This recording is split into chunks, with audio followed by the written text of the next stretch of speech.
Chris Lee and Blake Lovell here on maybe the craziest day of the SEC basketball season, which sounds crazy given some of the crazy Saturdays we have seen, but we had all kinds of stuff to where things off the court took the focus away from things on the court. But in this video, we're going to focus on things on the court and also some bracketology. And let's start with the most recent game played. Tennessee did a phenomenal job. Full disclosure, I was doing a lot of bracket stuff while you were keeping more of an eye on the game, but I was watching. But the Vols just super impressive. I don't know that anybody's defended Kentucky the way that Tennessee did all year today. Yeah, I mean, what have we said about Tennessee for a good while now? If those four guys, Kennedy Chandler, Santiago Vescovi, Josiah Jordan-James, and Zakai Ziegler, keep playing the way they've been playing, there are not many teams that are going to be able to beat them. Like, I truly believe that. Now, they've got to have help around them, but they had that today, right? I mean, Huntley Hatfield, we talked about him, I think, about 2 weeks ago. We said, hey, if this guy can give you good minutes, and he has been starting to give them good minutes, that's big too. 22 minutes in this game, 8 points, 6 rebounds. That's enough. You don't need him to go double-double. Because like the rebounding wise, like Plavsic, he goes 6 points, 8 rebounds. Adu, I mean, he only played 9 minutes, but I think he had a block on someone. There was a big play. I think he had a block. Maybe it was on Sheboy. And even Fulkerson, I always say it. Fulkerson played 22 minutes in this game. Only had 3 points, 3 rebounds, but just him being on the floor, it helps. This is a deep team. I mean, we have to remember that with Tennessee. Like they got guys, and the concerns we had about Kennedy Chandler, we said it. We had no idea when we recorded our video this morning what to expect. Not a clue. But that guy played 33 minutes. He's fine. No worries. Like, he's okay. So, yeah, it was impressive. I mean, there's no way. But, I mean, we've been impressed with Tennessee.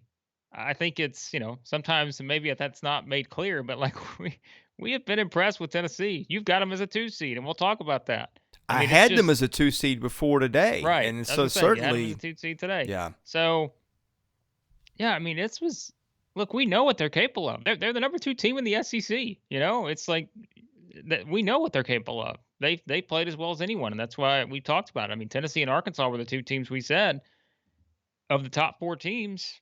Kentucky at full strength, sure, you throw them in there, but really Tennessee and Arkansas have been the 2 teams that have probably played the best over this past month or so. And so, impressive. There's no other way to put it. And I mean, it certainly helped. Like you said, defensively, Kentucky goes 2 of 20 from 3. That's not going to get it done. That's a problem if Kentucky's not making threes. And those 2 didn't come till late in the game. So, yeah, it was. I mean, Tennessee's a good team. And I think that it's one of those things where as long as those 4 guys that I keep talking about, their chemistry is incredible right now. And if that continues, there'll be a lot of teams that are going to be knocked out of the NCAA tournament by Tennessee, because when those guys play that way, they are fun to watch. This is why you suspend a lot of your judgments until February. And really, mid-February is when I really start taking teams more seriously. Because back on January the 15th, do you remember what happened, Blake? Chris, I don't remember what happened 2 hours ago, given today's SEC headlines and that was a big mistake. On. You don't ask a question unless you know the answer, but I figured you might know the answer. Well, here's what happened. Kentucky 107, Tennessee 79 in Rupp. In a game that was every bit that lopsided, the whole second half? Yeah. Kentucky made everything. Yeah. Yeah, and Kentucky scored 62 points today. But Tennessee, since that game, lost to Texas, lost to Arkansas, and that's it, man. That's it. Yeah. Yeah. What Kentucky in that game hit 11 threes? Not today. They did not hit 11 threes today. So we always say it. I mean, these tournament games, we came into this and we talked about it. We said, look, by default, you're probably going to pick the top 4 teams to, take care of business. Obviously, Auburn did not. But like we said, it's just, we'll talk about A&M in a second. But this tournament was always going to be unpredictable, just based on how good this league was this year, right? Not that Tennessee beating Kentucky is unpredictable. It's just Well, knowing I that. mean, here's how we size it up coming in. Those top 4 seeds are awfully good. And it's going to be hard to pick anybody else coming out of that to get to the finals. Now, of course, we'll get to the one that broke the expectations here, which is A&M. But even we said, and then that's funny, like because Florida was the team we had coming out of that side. We thought, well, they beat Auburn once, maybe can do it again. Instead, it's A&M. But this league's got a lot of really good teams. I think we spent so much time talking about the top 4, but you know what we learned this week? We learned this league goes a lot deeper than that. A&M, the way Vandy played, it was just a really, really good league. The top 4 teams are terrific. We love them, but I think that's as much as we learned in this tournament this week. Is there's some other teams out there that are really good too. And sorry to hijack your point. I went off on a tangent, but it's worth a mention. Yeah, no, and that's what I said. I mean, there were what 4 teams that we at least said, hey, they could play their way into the bubble, and that was Florida, A&M, Mississippi State. Like at one point, not too long ago, Vanderbilt, right before they lost that game to Florida, I think. I don't know if we ever really looked at South Carolina. I think it became interesting. I mean, it wasn't much of a in depth, but I'm sure we did. But well, what we said was I looked up one day and South Carolina had popped into ESPN's top 50 strength of resume. And I'm like, well, that's interesting because they look at that, but there was nothing else there to support that. So, but still, that proves the point, right? Yes. That there were that many teams. The top 11 teams, probably in the last 2 weeks of the season, were all we at least looked at and said, "What if?" Right? And that does say something. So yeah, I mean Tennessee again. What is it? What we were trying to figure out the stat. When's the last time they won the SEC tournament? I think it A was while back. 1979. Man, and they are set up in a My source nice being spot. a text from a Vol fan buddy of mine, Well, but he knows his stuff. So they are set up to be in a nice spot tomorrow. So yeah, man. I mean, it's like I said, I was, we talked about it this morning. It's Kennedy Chandler thing. I just didn't know. And certainly you're going to think about that. I mean, but guy was fine. he played well. So we can scratch that one off the list. So yeah, big win for the Vols. And now we look forward. I think I'm detecting a pattern from A&M. They just run off and leave teams early. Yeah. And ironically, Florida's the only team that really had an answer to it.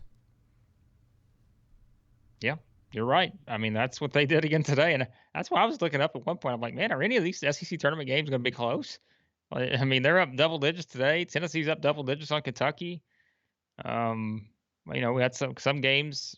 It's just like you've seen some teams come out, but I said this today, and we said it in the video probably the previous one. You just cannot underestimate sometimes motivation being as big of a factor in conference tournaments as anything else.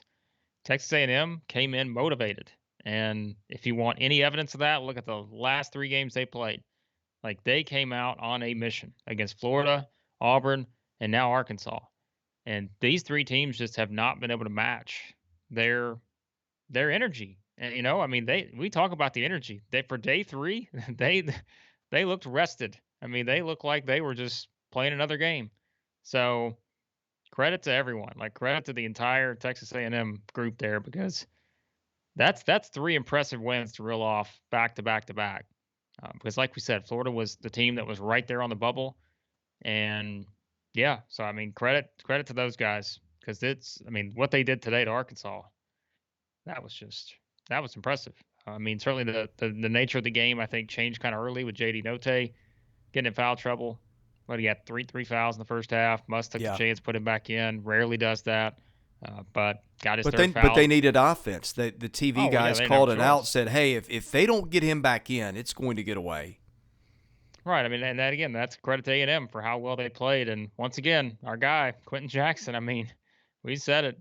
This guy's played as well as anyone in the league recently. I mean, he has just been, and really all year long. I mean, it's the evolution of his game this year has been fun to watch. I mean, really, he has been so fun to watch. And I think that yet again, I mean, he took over the game today, and he made a lot of big plays. And look at his stat line: 20 points, 5 rebounds, 6 assists, 4 steals, just tremendous. So, yeah, great. All the credit to A&M because I mean they just came out and they took it to Arkansas, and that's all you can say. And you can't take anything away from A&M for that.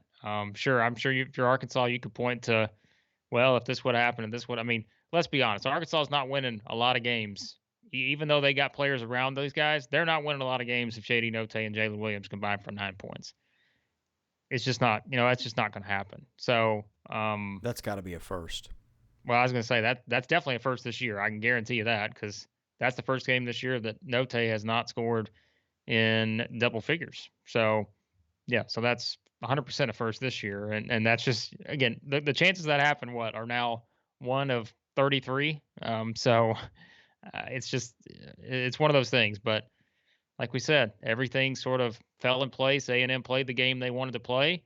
They controlled everything, and all the credit to them because they won the game. Even though, like I said, Arkansas probably would love to have some things back they did in that game, but it was clear from the very start. If you and I were texting, it just was not. It was not going to be Arkansas's day because A&M was simply the better team on Saturday, and yeah, so now it sets up a fun championship game.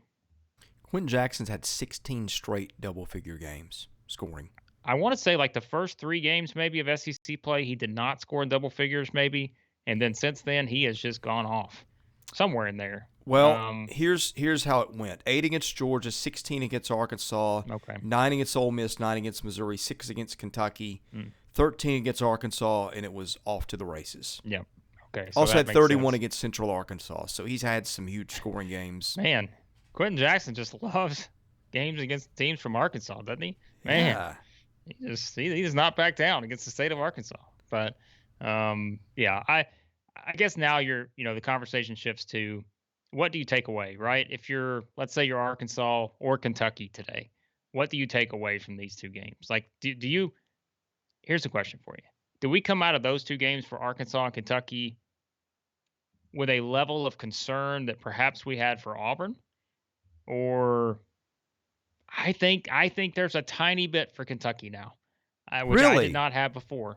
Okay, For instance, spell that out to me. If they are not making shots, look, they're not going to go 2 of 20 every night, but if Kellen Grady does not start hitting some shots from outside, Kentucky is going to have a challenge to win the national championship because their offense without that sort of rhythm is not great.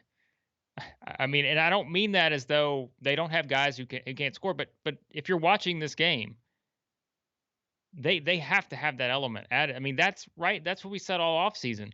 We said the reason why we think this team can win the national championship this year is because now they sort of had that shooting element that you can really lean on. And I mean, look at we've said they don't have to hit 10 threes a game. But when you look at it, they go 2 of 20 today, 7 of 15 against Vanderbilt. I mean, that's fine. That's what you needed. That was enough to get it done. 4 of 14 or 4 of 15 against Florida. Ole Miss 6 of 14, 4 of 14 against Arkansas, 2 of 12 against LSU. But look, they won some of those games, right?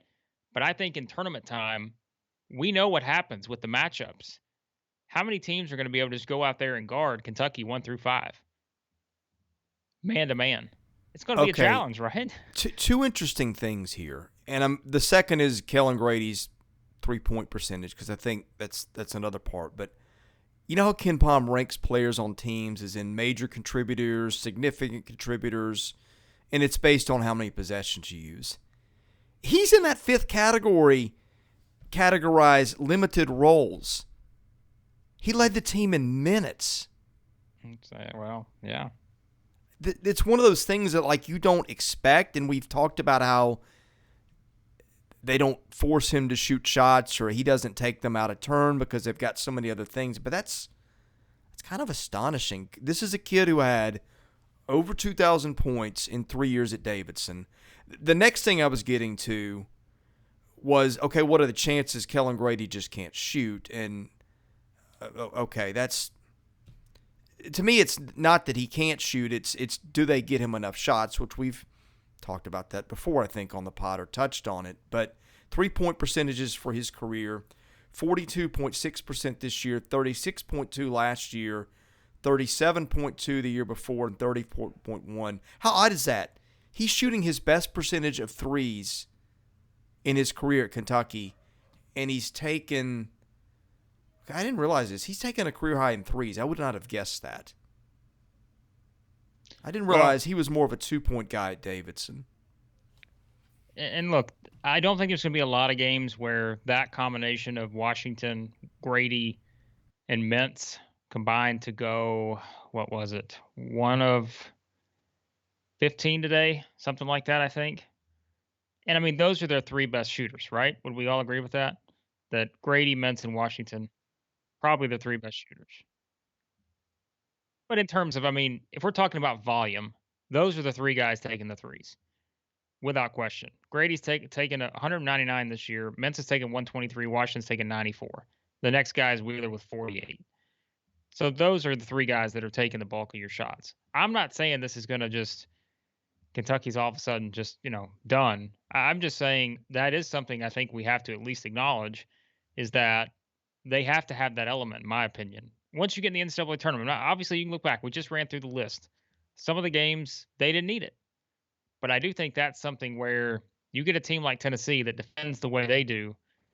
And again, that some of these early matchups, perhaps in the NCAA tournament, some of these teams they will see some situations where they will probably have to mix up some defenses to maybe say, hey, we're going to try to make Kentucky beat us from outside because we don't really have a choice. We can't stop their penetration. We can't stop Sheboy inside. Let's just see. And so I think, that's something that we have to at least think about. We can talk about that in another video, but I just want to point that out. I don't have anything. There's nothing to me that I look at with either Kentucky or Arkansas, and all of a sudden I'm just jumping off board here. But I do think it's at least worth acknowledging for that aspect.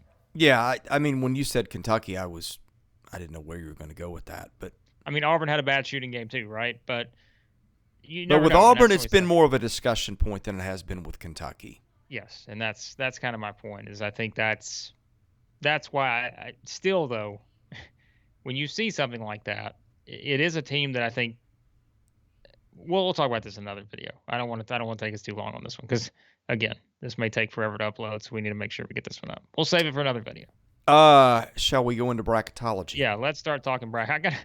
It's funny, we never record in the evenings, it seems like.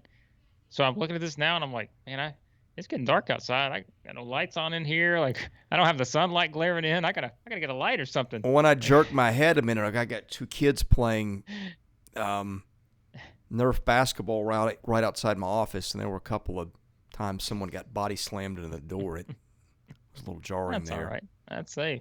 It's all good. It's March. Okay. The bad thing coming out of today is I think the SEC is now cost itself a shot at a 1. I think the league's going to get 3 2s. So that's what. Remember that scenario we came up with not long ago? I know. Well, thank you, Arkansas, for not helping us today. But although that might have been a reach anyway. We said it wasn't going to be 4, but that's funny though. It very well can be 3 at this point. So well, I think Purdue's one to keep an eye on, but to maybe steal one from somebody. But I mean, Auburn's not dropping below 2. I can't see Kentucky dropping below 2, and Tennessee. As I said, I thought Tennessee was a 2 coming into today anyway. So, I mean, at this point, they're going Gonzaga, Arizona, Kansas, Baylor, right? Yes. Yeah. There's no the first 2 absolutely. Yeah, they're. I would be shocked if it's not locked up from that group at this point. Well, Baylor's strength of resume, you could maybe put them on the chopping block, but it's tremendous. So. Yeah. Okay, I've got 3s. I haven't adjusted for Kentucky's loss, but in some order: Kentucky, Auburn, Tennessee, Purdue. Then I go Villanova, Duke, Wisconsin, Texas Tech, UCLA, Providence, Arkansas, Illinois in that order. I might drop Arkansas down a spot, but that would still be the last 4 seed.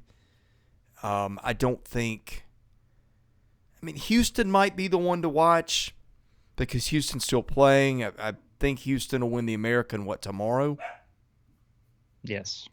but haven't beaten anybody. I mean, Doesn't they've matter. got they've Computers got. love them. I know, but Houston's one win of consequence is SMU, and that is it. They've not beaten anybody else that's going to be in the tournament. Frankly, SMU may not be in the tournament. Computers love them. I know. I can't explain it. I know it's margin of victory, but it's also margin of victory against meh teams. So, Yeah.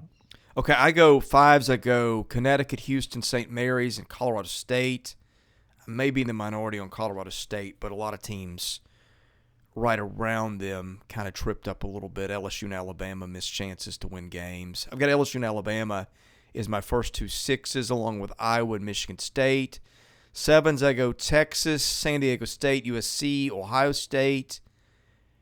Eights, I got Seton Hall, Murray State, Boise State, TCU. Nines, I go Marquette, Iowa State, North Carolina, Creighton. Tens, I've got Dayton, San Fran, Miami, Memphis. 11s, I'm going Loyola, Chicago, Michigan, and then I've got Texas A&M right in the 11 seed, which means if I'm right, A&M's not only getting in, it's avoiding a play-in game, and I've got them one spot ahead of Wyoming. With Rutgers, Xavier, SMU, and Indiana being the four teams that I've got playing in Dayton, the team that I've got out that people will take most issue with is probably going to be Notre Dame. But Notre Dame is 4-11 against quad 1s and 2, won 17 games against quads 3 and 4. Beat Kentucky, Miami, North Carolina, played well on the road, played okay on the road. It's weird, second place team in the ACC not getting in the tournament, but that's what I think of the ACC. I've got VCU, Virginia Tech, and Dayton as the first four out. Now, having said that, what you got to watch is what happens in the American, although I've got all three of the teams left in, and Virginia Tech in the ACC. Tech, I think, is your only bid steal left out there.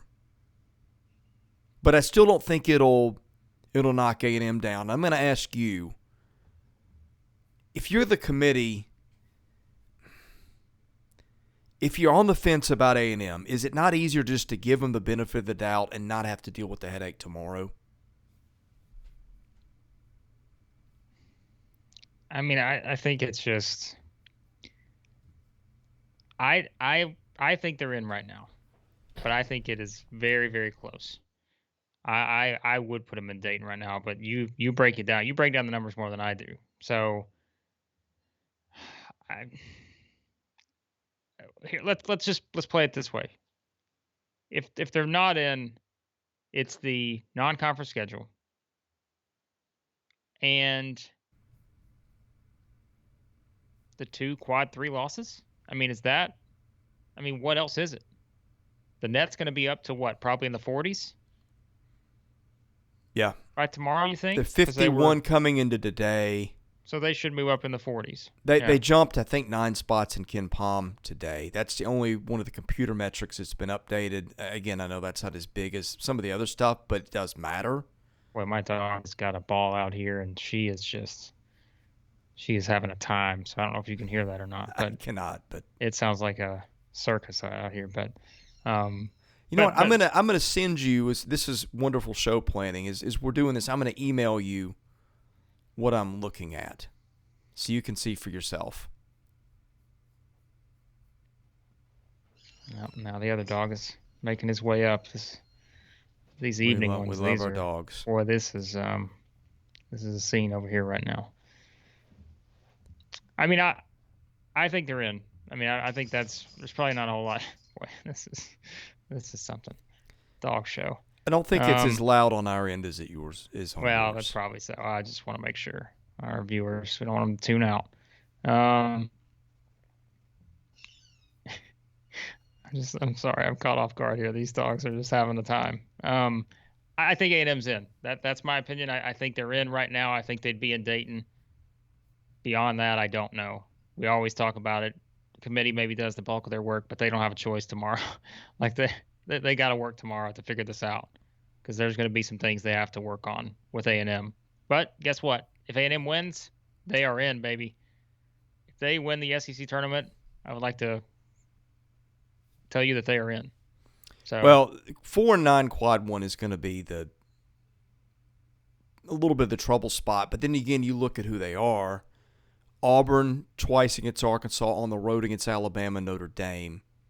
Notre Dame may or may not be in. And check your inbox because it just was sent. all right. But you can see what I'm looking at. I mean, and I say this all the time.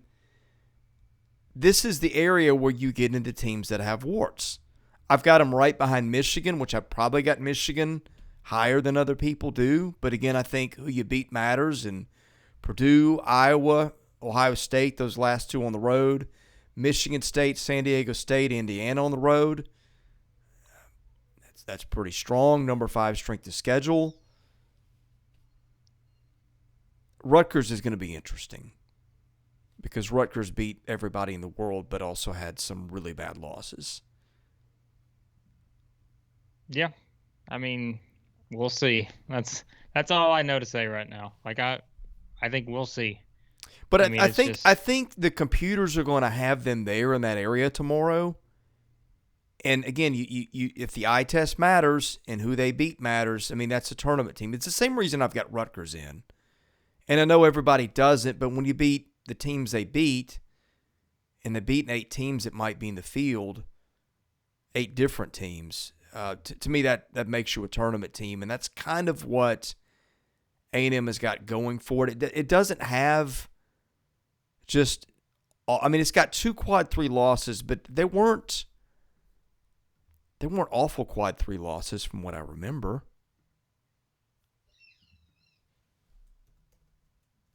Yeah. I mean, it was Missouri and who was the other one? Well, Missouri would be bad. Yeah, I'm looking this up. But I mean, I'm pretty sure Missouri, South Carolina. Assume that's the 2. Yeah. Carolina was the other one. So, which is Carolina's probably an NIT team. Missouri, of course, is not.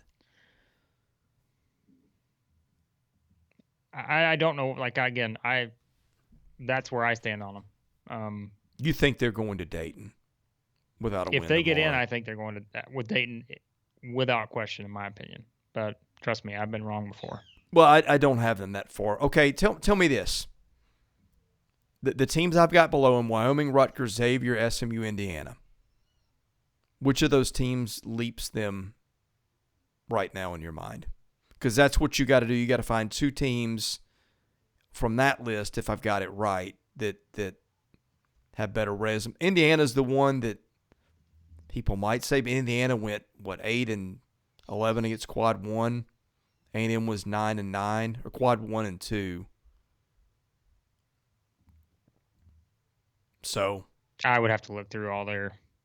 I mean, Indiana would be the one that I would think of, but yeah, that would probably be the one I would think of right now. But yeah. Any other thoughts on the bracket? No, because we'll have more of these thoughts tomorrow. Yeah, I mean, at this point, it's in the committee's hands. I mean, I think A&M's in. You think A&M's in. We'll see what the committee thinks. By the way, Rocco, our bracketology friend, we don't want to let this go down a rabbit hole, but he did just say on Twitter that, he said if Kansas beats Texas Tech, which you'll know by the time you watch this, the lock for Kansas and Baylor. But if Texas Tech beats Kansas, he thinks there's still a chance Kentucky could be in the hunt for a number 1. So interesting. There you have it. Yeah, I mean it's not a huge stretch, but right. But it's worth noting if you're a Kentucky fan watching this. Yeah. And Texas Tech wins, there's at least a comparison that will be made, given the fact that you can't do it by 1 game. Remember, we all know Kentucky beat down Kansas when they played there, but it's more than 1 game. Quick word from our sponsor. Join the thousands of sports lovers playing Stakes. That's Stakes, the sports-themed social network dedicated to everyone from the fanatics to the casual fans. Stakes is a place to prove your knowledge and win prizes and bragging rights by wagering and making predictions against your friends, other sports fans, even some of your social media personalities like us. Sign up, use our code Southeastern14 to wager with us. Again, it's all free, no cost whatsoever. So, all right, we got a lot more content to come. We've got coaching news. We got predictions for Sunday. So with that, we'll sign off, and we'll see you again very soon.